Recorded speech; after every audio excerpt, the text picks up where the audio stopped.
Friends, మన ఛానల్ని subscribe చేసుకుని ప్రోత్సహించండి. అలాగే లైక్ చేసి హైప్ చేయండి. మరింత మందికి చేరేలా తోడ్పడండి.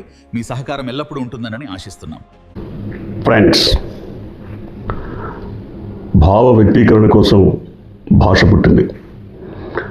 మానవ వికాసానికి తోడ్పడింది. ప్రపంచ మానవాళి మధ్య అనుసంధానకర్తగా భాష నిలబడుతోంది. భాషను ప్రేమిస్తే తప్ప భావాలను పంచుకోలేం. భాష ఏదైనా ప్రేమించదగ్గ ఒక అనుసంధానకర్త మాత్రమే, కానీ భాషను ద్వేషించడం ద్వారా సాధించేదేం లేదు. ఎందుకు ఈ ఉపోద్ఘాతం అంతా చెప్తున్నామంటే, తెలుగులోనే అనేక ప్రాంతాల్లో అనేక రకాల యాస, అనేక రకాల పలుకుబడి, నుడికారం ఇవన్నీ కనబడుతుంటాయి. వీటన్నిటినీ ప్రేమించినటువంటి, ఆదరించినటువంటి, అక్కున చేర్చుకున్నటువంటి అనేక మంది మానవ వికాసానికి, సాహితీ సంస్కృతులను పెంపొందించడానికి తమ వంతుగా తోడ్పడ్డారు. కానీ సంకుచిత మనస్తత్వం ఇవాళ భాషను ద్వేషిస్తోంది. దాదాపుగా 60 సంవత్సరాల పాటు కలిసి ఉన్నటువంటి ప్రజానీకం మధ్య కూడా భాష పేరుతో రగులుతున్నటువంటి రగడ చిచ్చు పూర్తిగా సంకుచిత మనస్తత్వాన్ని మాత్రమే బయటపెడుతోంది. నిజమే, భాషకి ఎల్లలు లేవు. ఎన్ని భాషలైనా నేర్చుకోవచ్చు. ఎన్ని భాషలు నేర్చుకుంటే అంతగా మానవ వికాసం జరుగుతుంది. అంతేగాని భాషను ద్వేషించడం, తద్వారా పొందే లబ్ధి ఏంటో ఎవరికీ అర్థం కాదు. ముఖ్యంగా తెలుగునాట ప్రాంతీయతత్వం, కులాభిమానం, పరమత ద్వేషం ఇవన్నీ కూడా పెచ్చరిల్లిపోయినాయి. వీటికి కారణం స్వార్థ రాజకీయాలే. స్వార్థ రాజకీయాల వల్ల ఇవన్నీ కూడా పెచ్చరిల్లిపోయినాయి. ఇవాళ భాష పేరు మీద, మతం పేరు మీద, కులం పేరు మీద, ప్రాంతం పేరు మీద ఒకరినొకరు ద్వేషించుకుని హింసించుకునే పరిస్థితి దాకా వస్తుంది. కానీ ఈ వైఖరి మారకపోతే మనం గ్లోబలైజేషన్ అంటే ప్రపంచాన్ని ఒక కుగ్రామంగా మాట్లాడుకుంటున్నటువంటి రోజులు ఇవి. అంటే ప్రపంచం మొత్తం ఒకటే, మనుషులందరూ ఒకటే అన్న మరి ఏకీకృత భావనకి ఇలాంటి సంకుచిత మనస్తత్వాలు గడ్డి కొడుతున్నాయి. ఇదంతా ఎందుకు చెప్తున్నాం?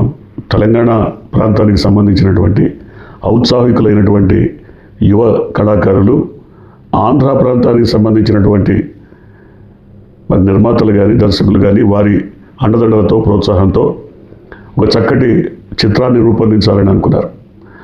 తెలంగాణ నుడికారంతో, తెలంగాణ యాసతో, భాషతో, తెలంగాణలో అతి చక్కటి పలుకుబడితో ఆ చిత్రాన్ని నిర్మిస్తున్నారు. పేరు ఇడుపు కాగితం. నిజానికి ఇడుపు కాగితం అనేది తరతరాలుగా తెలంగాణలో వినిపిస్తున్న మాట. భార్యాభర్తలే కాదు, ఎవరైనా విడిపోయేటప్పుడు వారి మధ్య కుల పంచాయతీలో ఒక పెద్ద మనుషుల మధ్య ఒక కాగితం రాసుకుంటారు. దాన్ని ఇడుపు కాగితం అంటారు. అది చాలా పాపులర్ అయినటువంటి పదం. తెలంగాణలో భర్తను భార్య, భార్యను భర్త హింసిస్తూ, ద్వేషిస్తూ మరి ఎంతో కాలం జీవించలేని పరిస్థితులు ఏర్పడినప్పుడు ఆ ఇడుపు కాగితాలే ఇప్పటికి కూడా కనిపిస్తున్నాయి. వాళ్ళంతా కోర్టులకు వెళ్ళి న్యాయస్థానాల్లో నిలబడి లక్షలు ఖర్చు చేసుకునే పరిస్థితి లేదు.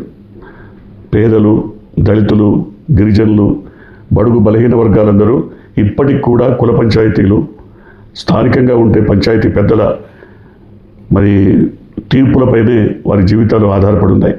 మనం మారుమూల ప్రాంతాలకు వెళ్తే, అంటే అడవుల్లోకి వెళ్తే చాలా తెగలు, గిరిజన తెగలు ఇప్పటికి కూడా పోలీస్ స్టేషన్కి రారు, పోలీసుల ముందు నిలబడరు, కోర్టులను చూడరు. కేవలం వారి మధ్య ఏ తగాదా వచ్చినా, ఏ గందరగోళం వచ్చినా కుల పంచాయతీలకు మాత్రమే వాళ్ళు వెళ్తారు.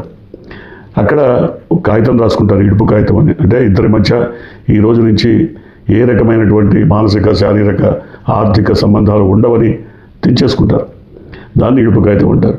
ఈ చిన్న విషయం తెలియక కాదు, తెలిసి, దీని అర్థం తెలిసి లేదా దీని వ్యవహారం తెలిసి దీన్ని అపహాస్యం చేయాలన్న సంకుచిత, కుచిత మనస్తత్వంతో ఒక వర్గం. చాలా కీలకమైనటువంటి విషయం ఏంటంటే, ప్రాంతీయత కంటే కొన్ని వర్గాలు పెత్తందారి పోకడలతో ఈ రకమైన వ్యాఖ్యలు చేస్తున్నాయి. ఇప్పటికి కూడా ఆంధ్ర ప్రాంతంలో ఈ పెత్తందారీతనమే, ఈ రౌడీయిజం, ఈ గుండాయిజం, ఈ పోకడలే ప్రజల్ని హింసిస్తున్నాయి, వంచిస్తున్నాయి, దగా చేస్తున్నాయి. ఇప్పటికి కూడా ప్రజలు ఈ పెత్తందారి పోకడలను నిరసించి, వ్యతిరేకించి పోరాటం దిశగా నిలబడే పరిస్థితులు పూర్తిగా రాలేదు. కొంతవరకు ఏర్పడినా ఇంకా పూర్తిగా రాలేదు. అందువలనే అక్కడక్కడ మొలుస్తున్నటువంటి పిచ్చి మొక్కలు, కలుపు మొక్కలు ఈ విధంగా తమ వ్యాఖ్యానాలను వినిపిస్తున్నాయి. ఏది ఏమైనా మనం ఇడుపు కాగితానికి సంబంధించి తెలంగాణ నుడికారంలో, తెలంగాణ భాషలో, యాసలో అద్భుతమైనటువంటి కొన్ని చిత్రాలను చూసి మీరే మీ భావనను ఏ రకంగా తెలియజేయాలో చెప్పండి.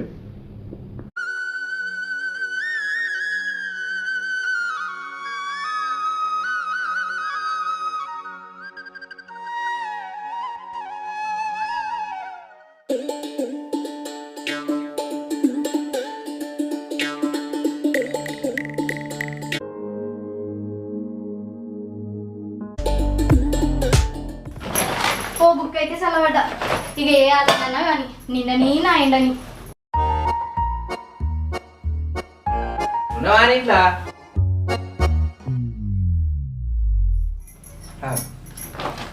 సంచి పట్టుకొని మంచిగా తయారైపోతాను ఇటే. నేనా సినిమా పోతాను హన్మకొండకి. ఎవరితోనే గా పిల్లి మిసాల ఎల్లిగంతోని చిమ్మటగోలు మింగితే రిమ్మొత్తందా నీకేమన్నా? చూసుకుంటే కూడా అడుగుతాను. పనికి పోతలేనా? పనికి పోతానవా? మళ్ళీ ఎప్పుడు వస్తావు? 12 రోజులకు వస్తా. కాళ్ళపినావా అంత బాలకాలు ఎవరితోనో? పనికి పోతే ఎప్పుడు వస్తారు? పొద్దుగినాక వస్తా. ఏమో ముల్లికాయకి పల్లికాయ అయితే సన్న ఉన్నది సంకల పెట్టుకున్నట్టు మాట్లాడుతున్నావు. సంకల్లో కాకపోతే కొంకుల్లో పెట్టుకుంటా. నన్నేవాడే అనేది. నువ్వు 5 గల పనికి పోకేమదు. పనికి పోకపోతే ఏం చేయాలి? పలారాలు చేయాలా? నువ్వు పెద్ద మనిషి అయినవని. పనికి వస్తా అని మాట ఇచ్చిన, పోకపోతే ఎట్లుంటది ఇప్పుడు? ఇక నువ్వు పనికి పోయి పొడుగు చేసేది ఏమి లేదు కానీ ఆ బొత్త పసది కానీ పట్టుకపోయి మెత్తడి జిమ్మలు పట్టుకత్తా. పులుసు పెడితే ఉండు. నీ జిమ్మలు చల్లకుండా మొన్న గన్ని వానలు పడ్డప్పుడు ఏది గతి లేదు కానీ ఇప్పుడు పట్టుకత్తా అంటున్నావా? వాటి సంగతి వెనక సీరు కానీ పనికి పోతే 300 వస్తాయి.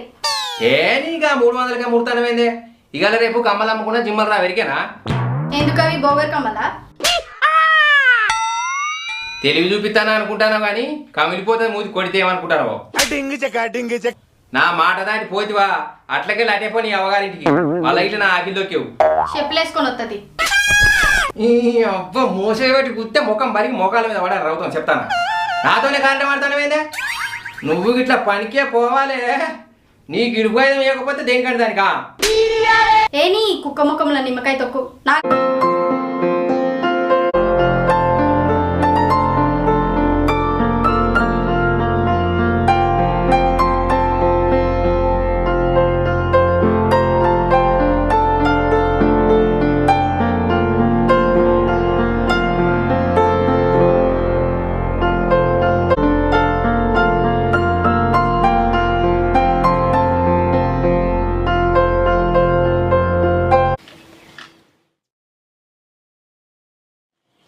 ఇగో ఈ పైసలు తీసుకో. ఎక్కడి అవా ఇక పరిచయం కట్టాయి బాబా. చిట్టి పైసలు ఎత్తే నాకే ఇవ్వను, నాకు 5 కిలోలకు అయితే అని ఇంట్లో పెట్టు.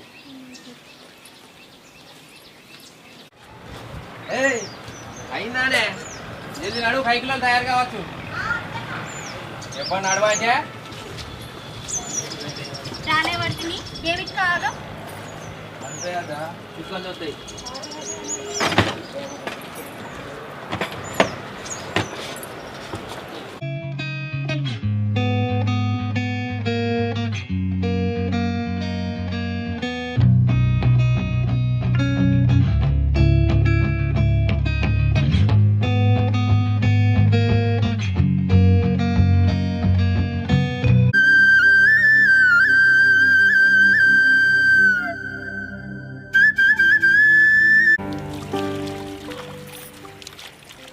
ఏం సాగే బైరం సరే బావా, కొద్దిగా వచ్చినావు?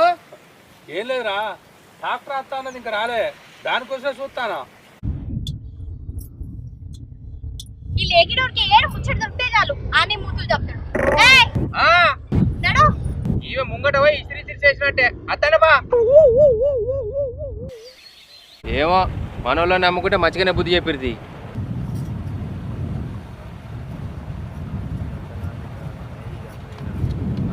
ఎటు వాయి ఇంటికి ఎందుకు మందే రాక భయం ఈడుండేం చేద్దాం. మంది రాకపోతే నీకే రోగం పుట్టిందే. బా నడు శరమునం పడదాం. ఏడికైతే ఆడికా ఏమో ఇంటి పాట పడతావు. ఏ కైకిలోలకింట ఆశ్రయిద్దామని వచ్చినా గాని గాపని నేనేడు దూతా. ఏంది దూగవా? చింతకాయలు అమ్మేదానికి సిరివంతం వస్తే సీపు ఆడగాని చింతకాయ ఎందుకు ఇంత అంకర ఉన్నదని అన్నదట నీ లెక్కనే. నిన్ను పెళ్లి చేసుకున్న కాంచి పైసా పనిచేసిందని అయితేలేవే నువ్వు. నేను రాకముందుకు నీ దగ్గర ఏముందని బాగా ముడుతున్నావు. నేను వచ్చినాకనే నీ ఇంట్లో సిరిమంతం పుట్టింది. అవు ఇదేంది ఊరంతా అదే అనుకోవట్టే. ఈ కొంత మంట చంపుతా ఏమనుకుంటారో. ఈ అసోటిదే ఎండా లేకులేంచి అన్నది అట్లా దంచిందట. చేయకపోతే చేపిస్తా. నీ లెక్క ఆగం మీద పనిగల మూడు పందిరెత్తే కుక్క తొక్క దాకి కూలినట్టు మాత్రం చేయాలి. చేపిచ్చుడు కాదమ్మా, వాళ్ళతో బరాబర్ అంగవాడి పని చేయాలి. ఉడికేసుకొని తిని తడికేసుకొని పన్నట్టు అనుకుంటాను వ్యవసాయమంటే. ఇంకేం రోగం పుట్టింది ఇవాళ నాయంబడి పడ్డాడు. వాడు వీడనేమో యాస మాటలు మాట్లాడుతున్నామని ఆడిదాని మనం ఆలోచిస్తానా. రేపు ఈ పని అంతా ఏకనే పోవాలి. అమ్మ నీ సంగతే చెప్తా. మొత్తానికే ఏం చేసుకుంటా వేసుకోపో. నువ్వు మనిషి పుట్టుబడి ఉంటావు ఎక్కువ తక్కువ మాట్లాడినావు అనుకో ఇడిపోయేది మిచ్చిపోతా. ఏమనుకుంటున్నావు? చూశారు కదా, ఇవి మచ్చుకు కొన్ని మాత్రమే. ఇలాంటివి చాలా ఉన్నాయి. తెలంగాణ నుడికారంలో ఉన్నటువంటి స్వచ్ఛత, తెలంగాణ భాషలో యాసలో ఉన్నటువంటి పవిత్రత, ఇవన్నీ కూడా పరాయి భాషల నుంచి వచ్చినటువంటివి కాదు. పరాయి భాషల నుంచి కొన్ని వచ్చి ఉండొచ్చు. అంటే ముఖ్యంగా ఉర్దూ లేదా హిందీకి సంబంధించినటువంటి పలుకుబడులు, పదాలు కొన్ని తెలంగాణలో లేదా ఆంధ్ర ప్రాంతంలో కూడా మిళితమైపోయినాయి. వాటిని మనం ఇప్పటికీ విడదీయలేము. తెలంగాణ ప్రాంతం వాళ్ళు మరి ఇతర ప్రాంతాల వాళ్ళని ద్వేషిస్తున్నారా? అక్కడి భాషని కానీ అక్కడి యాసని కానీ ద్వేషించట్లేదే. దాదాపుగా 6-7 దశాబ్దాల పాటు సినీ రంగాన్ని ఒక వర్గం పూర్తిగా ఏలిందని చెప్పుకోవాలి. వారి కబంధ హస్తాల్లో నలిగిపోయినటువంటి సినీ రంగం చిరంజీవి లాంటి వాళ్ళు ప్రవేశం తర్వాత కొంతవరకు బయటపడగలిగింది. ఎలాంటి సినీ బ్యాక్గ్రౌండ్ లేకుండా, అంటే సినీ వారసత్వం లేకుండా చిరంజీవి లాంటి వాళ్ళు నిలదొక్కుని మరికొంతమందికి ప్రోత్సాహం ఇవ్వడం వల్ల సినీ రంగం కొత్త పుంతలు దొక్కింది. ఇప్పుడు కూడా సినీ రంగం పూర్తిగా కొత్త ఆలోచనలతో, కొత్త కథలతో, కొత్త సాంకేతిక పరిజ్ఞానంతో, వైవిధ్యభరితమైనటువంటి అంశాలతో ఇవాళ వెండితెర వికసిస్తోంది, వెలసిల్లుతోంది.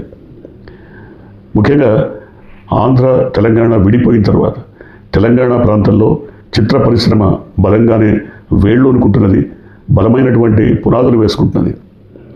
చూసాం మనం బలగం లాంటి సినిమా. అది ఎంత చిన్న సినిమా అయినా అందరి హృదయాలను కదిలించినటువంటి సినిమా, వాళ్ళ మనసుల్లో నిలిచిపోయిన సినిమా, ఒక అద్భుతమైన అనిర్వచనీయమైన ముద్ర వేసినటువంటి సినిమా.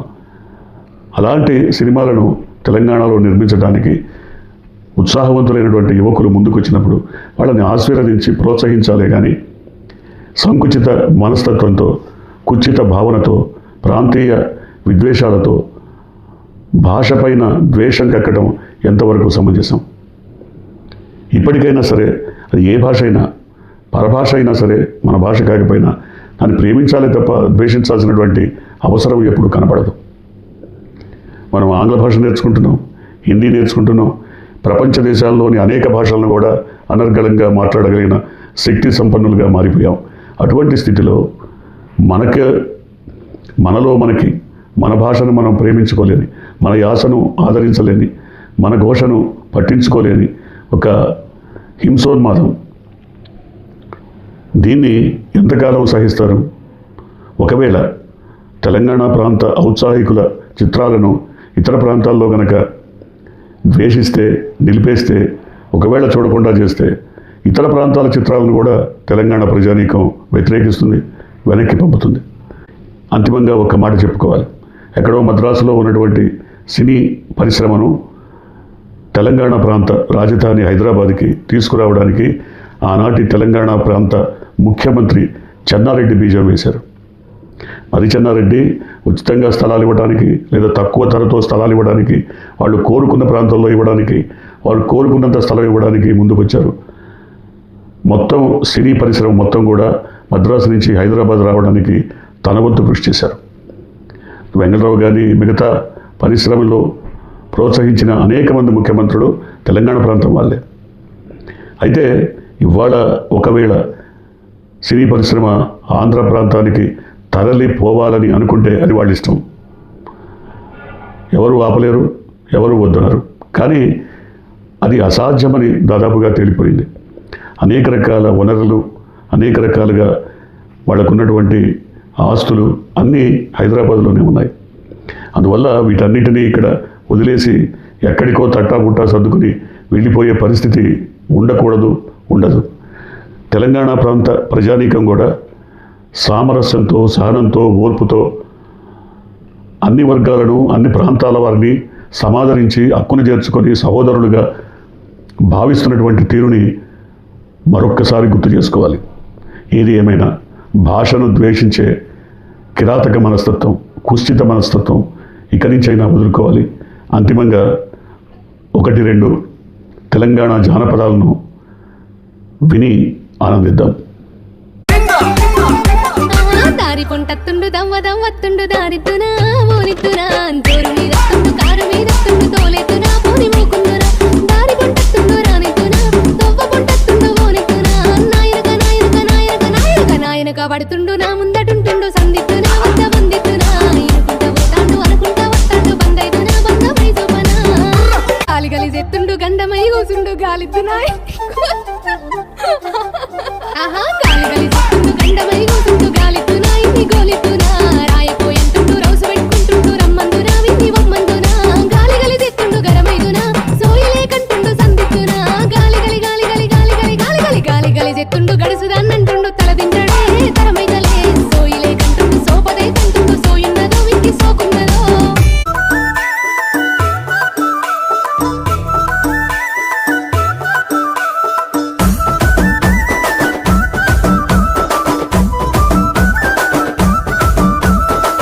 అద్దాల మేడలున్నాయే, మేడల్లా మంచి సీరలున్నాయే, సీరంచు రైకలున్నాయే, కొనిపిస్తా నాతో బొంబై రాయే.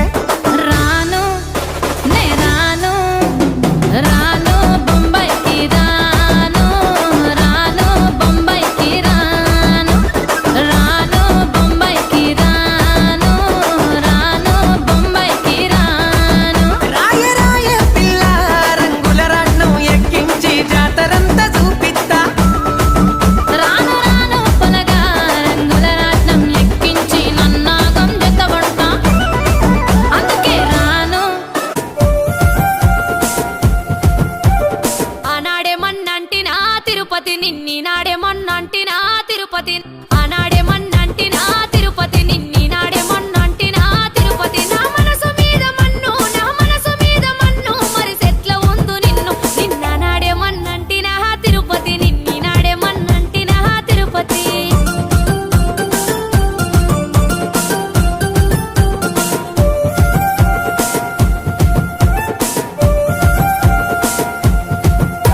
కాలేజీ గేటు కాడ కంపౌండ్ దాటే కాడ ముల మలుపు తిరిగే కాడ ముచ్చట్లు పెట్టిన గాని ఆనాడే మన్నంటినా తిరుపతి నిన్ని నాడే మన్నంటినా తిరుపతి ఆనాడే మన్నంటినా తిరుపతి నిన్ని నాడే మన్నంటినా తిరుపతి ఛానల్ వీక్షకులకు ధన్యవాదాలు. మరిన్ని మంచి వీడియోల కోసం ఛానల్ను లైక్, షేర్, సబ్స్క్రైబ్ చేయండి. అలాగే కామెంట్తో హైప్ చేయండి.